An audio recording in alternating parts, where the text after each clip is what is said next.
시간 한번 봐주세요. 네, 지금부터 시작하겠습니다. 금융감독 소셜 라이브 시작하도록 하겠습니다.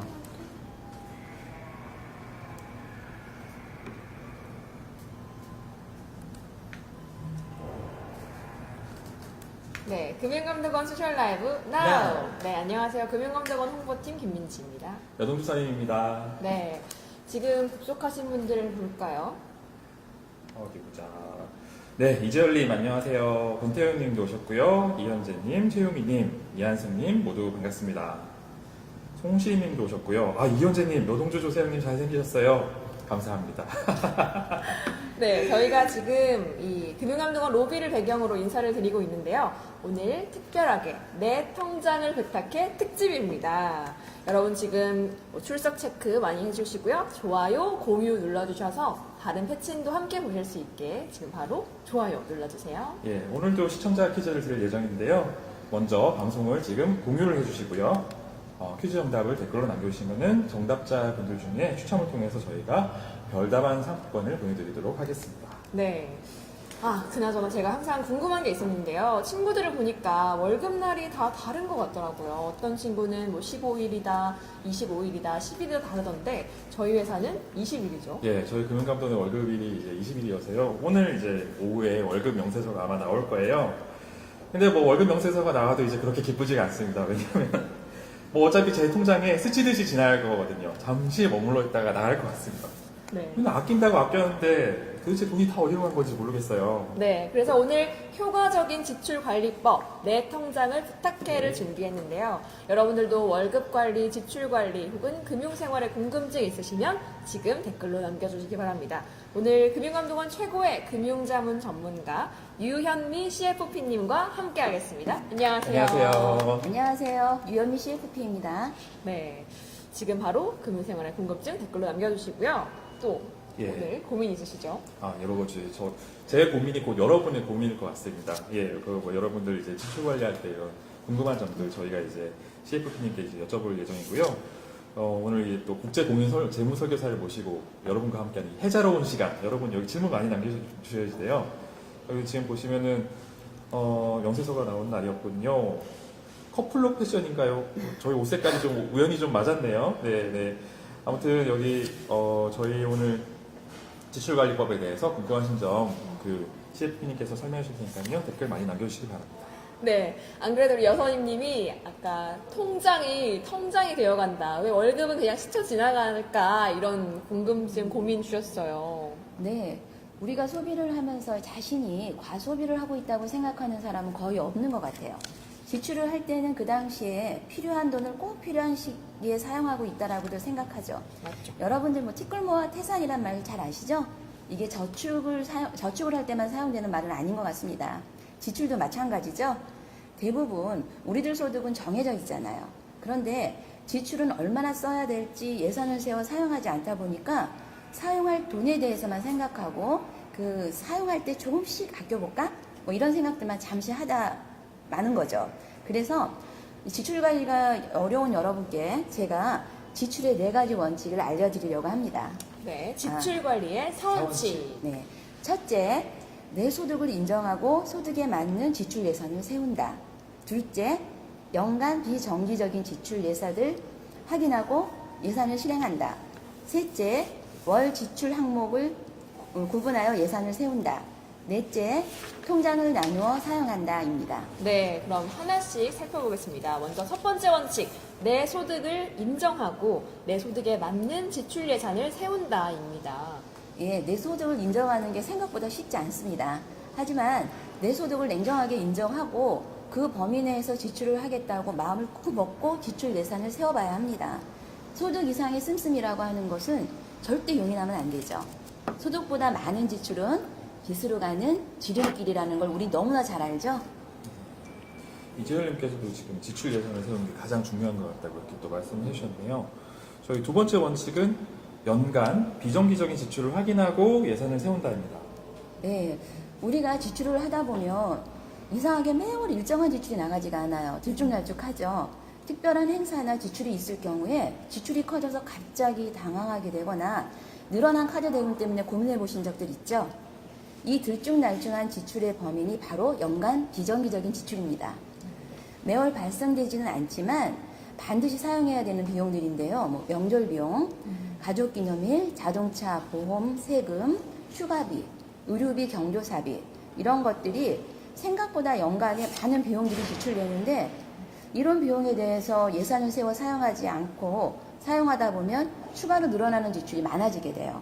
그러면 지출을 통제하기도 어렵고 관리하기도 어려워서 이거 역시 기술로 가는 지름길로 합리화하시게 됩니다. 네. 저도 이 부분이 사실 제일 공감이 많이 돼요. 왜냐하면 저도 이번 달만 해도 이제 여름이니까, 여름 휴가니까 1년에 한 번씩 또 휴가는 가야 되잖아요. 그럼 여름 휴가비. 그 다음에 뭐 갑자기 저희 장모님 생신, 아버님 생신 겹쳤고, 그 다음에 또 재산세도 내고요. 뭐 등등 해가지고 갑자기 그런 특발성 지출이 생겼는데, 알고 보면 이게 특발적인 게 아니고 1년에 한 번씩은 거쳐야 될 지출이었던 것 같더라고요. 여기도 보시면은 이양희 님도 연간 비정기적 지출 대비 이게 정말 중요한 것 같다고 말씀하셨고요. 네, 가연 박 님도 교자님도 뜨끔합니다 하셨어요. 네, 가현님도 뭐 세금이나 휴가비, 결혼식 축의금 이런 게 비정기적인 뭐 지출이죠라고 하셨네요. 그렇죠. 예. 그리고 저기 적금을 하고 지출을 하나요? 이런 질문이 있어요. 안수기님께서 적금을 하고 그 다음에 지출을 하나요? 이런 질문. 적금을 하고 지출을 하는 방법이나 지출을 예산을 세운 다음에 적금을 하는 방법 두 가지 방법이 저는 다 옳다고 봅니다. 그런데 본인한테 지금 맞는 상황이 어떤 건지를 판단하는 게 중요해요. 네. 그래서 그런 부분에 대해서는 조금 더 이렇게 심도 있게 생각을 해볼 부분이죠. 네. 네. 그러면은 세 번째 원칙 한번 살펴볼게요. 네, 세 번째 원칙은 월 지출을 항목별로 구분해서 예산을 짠다였습니다. 월 지출을 항목별로 구분한다. 어떤 건가요? 네. 월 지출은요, 매월 일정하게 납입하는 저축과 고정비, 변동비, 용돈 등을 명확하게 구분해서 사용하는 것이 좋습니다. 근데 월 사용해야 될 그 고정비용을 많은 분들이 얘기할 때, 뭐 생활비나 용돈 뭐 이런 부분까지 합쳐서 고정비로 인식하고 계시는 분들이 꽤 많거든요. 그런데 이런 고정비는 뭐 매월 사용되는 비용으로 생각하다 보면 지출을 통제하는데 어려움이 있어요. 그리고 이 부분에 대해서 우리가 이제 소득 범위 내에서 지출을 조정할 수 있는 첫 번째 공간인 이 변동비 지출에 대한 부분들을 생각 못하게 되는 거죠. 그리고 우리가 저축을 늘리고 싶거나 지출을 줄이고 싶을 때는 변동비 용돈을 먼저 조정해보고 난 다음에 그 다음에 고정비를 조정하거나 하는 순서로 진행하는 게 지출 관리에는 효과적입니다.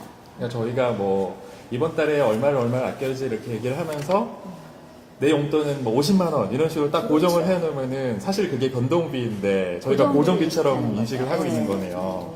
그냥 그렇게 하면 안 되고 변동비는 변동비로 지출이 그러니까 지출 조정이 가능한 부분은 우리가 지출이 그러니까 줄일 수 있을 부분을 찾아갈 수 있도록 변동비로 구분해야 합니다. 네. 예, 그러면은 네 번째 원칙도 한번 알아볼게요. 네 번째 원칙은 통장을 나누어 관리한다입니다. 예, 우리가 통장 나누게 하는 이유의 가장 큰 이유는 지출 관리를 쉽게 하고 싶고 소비를 최대한 줄여서 저축이 가능한 금액을 찾아보자라는 거거든요. 그래서 소비가 집중되는 항목을 구분해서 관리하는 것이 큰 도움이 됩니다. 생활비 통장이나 연간 비정기적인 지출 통장, 용돈 통장 등은 반드시 구분해서 사용하는 게 도움이 돼요. 여러분들도 그런 센스쟁이들이 한번 돼보세요. 네, 보통 통장은 하나만 갖는 거 아니야 했는데 생활비 통장, 뭐 용돈 통장 이런 식으로 따로따로 관리를 하면 좋은 거군요. 그렇죠. 그냥 같이 항상 쓰다 보면은 생활비랑 용돈이 구분이 안 되니까 그런 경우도 많잖아요. 예를 들면 외식비인데 외식비를 내 용돈으로 사는 건지 이걸 생활비로 사는 그렇죠. 건지 뭉뚱그려지게 되니까 확실하게 구분을 하는 게 좋긴 좋겠네요. 네, 이재열님도 통장을 나눠 사용하는 게 가장 중요한 항목 같습니다. 하람가람님도 생활비랑 용돈 통장 따로 쓰는 게 좋겠다라고 공감해 주셨습니다. 근데 사실 이렇게 계획을 세워도 계획대로 쓰기가 참 어려워요. 여기에도 이런 거 다 필요 없음 노영원님이 댓글 주셨거든요. 그 또 프리랜서시라면 소득이 불규칙하기 때문에 이런 계획이 맞지가 않을 때도 있고 또 지출은 또 어떻게 그렇게 일정한지 그렇죠. 맞지가 않더라고요. 어쨌든 이게 우리가 생각하는 그 대부분 저축 이외에 매월 발생되는 비용을 말씀드린 것처럼 뭐 고정비로 인식하고 있다라고 하면 돈 관리는 더욱 어려운 거예요. 소득이 들쭉날쭉하는 것도 어려운데 매월 나가야 되는 돈이 크다고 생각하면 관리가 너무 어려운데 이런 경우에는 소득보다는 지출에 집중하는 전략이 필요합니다. 우선 지출을 반드시 사용할 고정비와 변동비, 연간 비정기적인 지출로 구분해서 확인해보고 우리 소득에 맞게끔 예산을 세워보는 거예요. 그래서 매월 일정한 비용을 정해놓고 사용하고 나머지 금액으로 재무 목표에 적합한 저축을 하거나 부채 상환의 계획을 세워나가는 게 더욱 효율적인 돈 관리 방법입니다. 네. 이렇게 지출 관리 서원칙을 함께 알아봤는데요. 여러분도 지금 통장 관리할 때 어려운 점, 지출 관리가 잘 안 된다 이런 어려운 점 질문 남겨주시면 저희가 시간이 되는 한에 답변을 드리겠습니다. 또 질문 들어오는 동안 여러분이 공감하실 만한 사연을 미리 하나 준비해 봤는데요. 제목은 저축을 늘렸는데도 지출이 줄어들지 않아요입니다. 결혼 2년 차인데 여행을 자주 다녔습니다. 소비가 과한 것 같아서 저희 부부가 큰 마음 먹고 월급을 절반씩으로 모두 적금으로 들이기 시작했어요. 카드 사용 금액도 매달 한도를 정해 쓰고 있습니다. 그런데 잠깐은 유지가 되더니 다시 생활비가 줄지 않고 신용카드 사용 금액은 오히려 늘어났습니다. 저축은 유지하고 있지만 카드 결제 대금이 커서 비상금에서 대금을 빼서 쓰게 된다고 하네요. 또 1, 2년 내에 자녀 계획도 있는데 어떻게 생활비를 줄일 수 있을까요? 네, 참고로 이 사례 같은 경우는요, 남편은 30세 아내 29세 젊은 부부인데요. 신용카드 지출을 줄이려고 노력을 하고 있지만은 오히려 지출이 늘어서 매월 50에서 100만 원 정도 마이너스 상태라고 하시고요. 부족한 자금은 이제 비상용으로 저축한 CMA 계좌에서 계속 빼서 쓰고 있다고 하십니다. 현재 주거는 전세 자금 대출 이용해서 전세를 살고 계시고 앞으로 자녀 출산할 경우에 아내가 1년 정도 육아휴직을 할 예정이라고 하네요. 네, 어떻게 좀 생활비를 줄일 수 있을까요? 네. 예, 뭐 50% 이상 저축을 하고 소비를 통제하겠다라는 생각은 좋은 생각이죠. 그런데 이 부부의 경우에는 구체적인 재무 목표를 정해놓지도 않았고 그냥 막연하게 저축을 하겠다고 시작을 하셨어요. 그래서 고정비와 변동비, 용돈 등을 제대로 확인하지도 않고 무조건 줄여보겠다 이런 생각 갖고 지출을 조정해 보려고 하니까 쉽게 줄이기가 어려웠던 거죠. 매월 소득과 지출이 균형이 맞지 않아서 월 현금 흐름이 이제 마이너스가 된 거예요. 그리고 그렇게 하다 보니까 카드 사용에 대한 의존도가 오히려 높아진 거죠. 이래서 현금, 그러니까 소득과 지출의 그 현금 흐름에 관계되는 균형을 맞추는 건 굉장히 중요한 거고요. 더욱이 50% 이상 저축을 한다라고 하면 누구나 우리는 정말 충분하게 저축을 하고 있어 라고 생각을 할 겁니다. 이런 생각이 소비를 할 때마다 오히려 소비를 하는 데 있어서 좀 쉽게 다가갈 수 있었고 소비를 부추기거나 느리는 역할을 했던 것 같아요. 이 부부에게 정말 필요한 부분은요. 지금 바로 구체적인 재무 목표를 세워보고 이에 적합한 지출 예산을 세워서 관리하는 것입니다. 첫 번째 구체적인 재무 목표를 세우는 거는요. 우선 목표를 정해보는 거예요. 이 부부 같은 경우는 주택자금, 자녀 출산비용, 노후자금 이런 목표가 있는데 목표를 정할 때는요. 구체적인 금액과 그 다음에 우리가 이 기간을 정해서 준비해 나가는 게 좋습니다. 이렇게 재무 목표를 정해서 지출 예산을 세워 관리하는 것이 예산을 세우는 데 더욱 쉽고 즐겁게 만들죠. 안 그래도 지금 테디 하연님이 주택자금 마련 정말 어려워요. 월급이 적단 말이에요 하면서 사연에 공감을 많이 해주셨습니다. 모두가 비슷한 고민을 하실 것 같아요. 사실 저도 이제 맞벌이 부부인데 이제 와이프가 육아휴직 중이어서 저도 이제 수입이 좀 줄어가지고 지출을 줄이려고 하는데 계속 이제 좀 마이너스가 나는 상황이고 그래서 뭔가 좀 항목별로 이렇게 통장을 관리한다든지 또 연간 비정기 지출을 별도로 저축하고 그 저축한 돈으로 사용하는 것 등등이 좀 굉장히 많이 공감이 갑니다. 네. 네. 또 이제 고민들을 많이 보면 저도 같은 고민이 있었는데요. 가현님이 체크카드 사용은 어떤가요? 주셨고 성훈박님이 신용카드 한도액 줄이는 팁 주세요라고 하셨거든요. 근데 정말 요즘 현금 안 갖고 다니고 다들 카드 사용하시잖아요. 그러면 정말 그 사용액이 주체가 되지 않을 때가 있어요. 좀 네. 카드 사용 팁 있을까요? 예, 우선 대부분들 갖고 계시는 카드가 여러 장인 경우가 많잖아요. 그래서 어차피 카드를 써야 된다라고 하면 신용카드에 대해서 사용 용도를 구분해서 사용해 보는 거예요. 우리 통장 나누기랑 비슷한 건데요. 생활비 카드, 용돈 카드, 연간 비정기적인 지출 카드 이런 식으로 구분해서 용도를 명확하게 사용을 하고 그 다음에 용도를 정했으면 이 용도에 맞는 한도를 정해보는 거예요. 가령 우리가 용돈을 한 달에 50만 원씩 쓰겠다라고 하면 용돈 카드의 그 한도는 50만 원으로 정해놓고 시작을 하는 거죠. 이렇게 이제 우리가 카드의 용도를 정하고 한도를 좀 용도에 맞게끔 정리를 해보면 그래도 신용카드 쓰는 방법에서 우리가 지출을 좀 억제할 수 있는 그런 방법이 생길 것 같아요. 네. 그런데 이렇게 노력을 했는데도 신용카드로 지출 통제가 도저히 어렵다라고 하면 그때는 신용카드를 과감하게 버리세요.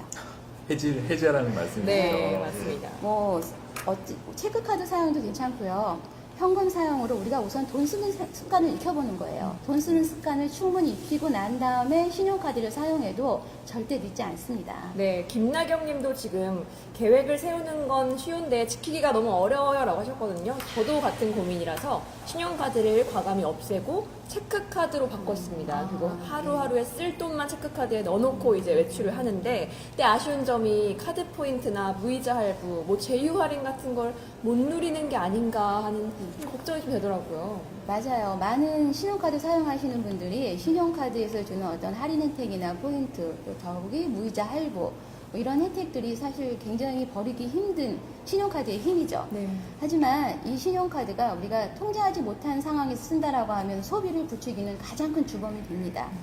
자, 함께 생각해보죠. 티끌모아 카드 결제, 이번 달은 얼마? 네, 이렇게 좀 누리려고 조금씩 쓰다가 한 달에 어마어마하게 많은 네, 맞죠. 티끌모아 카드 결제가 됩니다. 그러니까 테디 하연님도 청구 할인의 매력도 꽤 큰 것 같아요. 이렇게 하시고 네. 사실 저도 그래요. 저도 마일리지에 노예로 지금 살고 있거든요. 근데 그게 계획 없이 그냥 마일리지 쌓는 데만 이제 신경을 쓰다 보면은 어느새 이제 늘어난 지출을 이제 감당할 수 없게 된다는 뭐 그런 말씀인 것 같습니다. 맞습니다. 예. 네. 그리고 이제 뭐 이건 제가 또 궁금한 점이기도 했는데 마침 하란가람님도 같은 고민을 하셨던 것 같아요. 저 이제 항상 이제 지출을 어떻게 줄일까 고민을 하다가 이번 달부터 이제 가계부를 써봐야지. 가계부를 써봐야지 해가지고 뭐 요새는 앱들 많잖아요. 그래서 맞죠. 앱을 받아가지고 막 적다가 한 4일 적다가 또 그만두고 다시 또 앱이 문제인가 보다. 다른 앱을 받아서 또 쓰다가 또 그만두고 이렇게 했어요. 이 하란가람님도 생활비 달력을 이렇게 해가지고 쓰시다가 이제 그만두셨다고 하셨다고 하는데 항상 이렇게 가계부가 작심삼일로 끝나는 이유가 뭘까요? 도대체? 많은 분들이 돈 관리를 잘해보겠다라고 시작하는 첫 번째 하는 것들이 가계부 작성인 것 같아요. 그래서 뭐 가계부를 굉장히 작성하시려고 애를들 많이 쓰시는데 사실 너무 복잡하잖아요. 많이 뭐 기록만 하다 지치게 되는 꼴이 되는 거죠. 근데 열심히 사용한 금액을 기록만 하는 가계부는요, 지출을 줄이는데 크게 도움이 되지 않습니다. 그러니까 지출을 줄이려고 해도 사실 어디서 어떻게 줄여야 될지 굉장히 막막하거든요. 그래서 가계부는 단순하고 명확한 게 좋습니다. 매월 그 지출 예산을 일단 정해놓고 월 가계부를 작성하는 습관을 가지면 가계부 사용이 훨씬 쉽고 간단하고 즐겁습니다. 그러니까 우리가 지출해서 신경 쓸 거는 뭐 저축이나 뭐 자동 납부되는 것들은 저절로 통장에서 빠져나가는 일정한 금액이기 때문에 별로 신경 쓸 게 없어요. 그러니까 매월 사용되는 생활비와 용돈인데 이 부분을 정해놓은 예산만큼을 우리가 주간 단위로 좀 나눠서 정해진 금액 범위 내에서 충분히 잘 쓰고 있는지, 잘 썼는지를 기록만 하고 확인만 하는 이런 방법이 월 가계부 작성 방법입니다. 또한 우리 연간 비정기 지출에 대한 얘기를 많이 했는데 연간 비정기적인 지출 예산을 세워서 별도로 관리하면 가계부 정리에 큰 도움이 된다는 것도 꼭 알아두시기 바랍니다. 테디 하윤님이 가계부 기록만 하는 거 헐 나. 네. 격한 공감을 표시를 해주셨어요. 그러니까 요즘은 이런 거예요. 저희가 가계부를 작성을 할 때 항상 썼던 걸 그냥 사후적으로 기록하는데 바쁘잖아요. 근데 계획을 세우지 않고 사후적으로 적기만 해서는 지속되기도 힘들고 의미도 별로 없다는 거죠. 꼭 미리 지출 계획을 세우시고 거기에 맞게 내가 사용을 했는지 가계부를 적는 그런 방법을 한번 네, 바꿔보시기 마치 이 할 일 스케줄 적어놓고 했으면 체크하는 것처럼 가계부도 그렇죠. 미리 쓸 예산을 적어놓고 체크를 하는 말씀이시군요. 네. 지금 가계부 이용하시는 분들 굉장히 많으시네요. 이한승님은 질문 주셨어요. 가계부는 앱이 좋은가요? 수기가 좋은가요? 이거 어떻게 해야 되죠? 이거 개인 취향 아닌가요? 개인 여러분? 취향 많은데요. 앱보다는 수기가 좋은 것 같아요. 앱이라고 하는 건 우리가 기록해서 거기서 기록된 내용들을 보기만 하는데 수기는 잠깐 멈춰서는 순간이 있거든요. 그러니까 우리가 생각할 수 있는 약간의 틈을 주는 것 같아요. 네, 그래서 수기를 권합니다. 그래서 우리 육소희님도 수기 가계부가 제일 좋은 것 같아요라고 지금 잘 쓰고 계시다는 말씀을 주셨습니다. 예, 벌써 시간이 많이 지났습니다. 오늘 배운 내용 저희 이제 퀴즈로 한번 복습을 해볼 텐데요. 지금 라이브로 댓글 정답 맞춰주신 분께는 추첨을 통해서 커피 상품권 보내드리도록 하겠습니다. 네, 문제 드리겠습니다. 다음 중 바람직한 지출 관리법이 아닌 것은 골라주세요. 1번 소득에 맞게 지출 예산을 짠다. 2번 월 지출을 항목별로 구분해서 예산을 짠다. 3번 통장은 꼭 하나로 관리한다. 4번 연간 비정기 지출을 확인해서 예산을 짠다입니다. 저희가 지난 시간에 네 계좌 한눈에 특집을 했었잖아요. 계좌는 그냥 통장 싹 정리해가지고 하나로 쓰는 거 아닙니까? 네, 그건 아마 안 쓰고 방치된 통장을 정리하라는 의미였던 것 같습니다. 근데 우리가 이제 문제 푸시는 동안 질문 하나만 해볼게요. 그 질문 주신 내용 중에서 적금과 예금을 동시에 드는 게 좋을까요? 라는 질문이 있었어요. 어떻게 좋을까요? 적금과 예금, 적금과 예금의 구분을 잘 못하신 질문인 것 같아요. 네. 우리가 이제 금융상품을 선택하는 여러 방법이 있는데, 제가 잠깐 재무목표라는 말씀을 드렸는데, 우리가 재무목표를 생각하게 되면 우리가 적금을 해야 될지 예금을 해야 될지 금융상품에 대한 선택의 기준을 알 수 있거든요.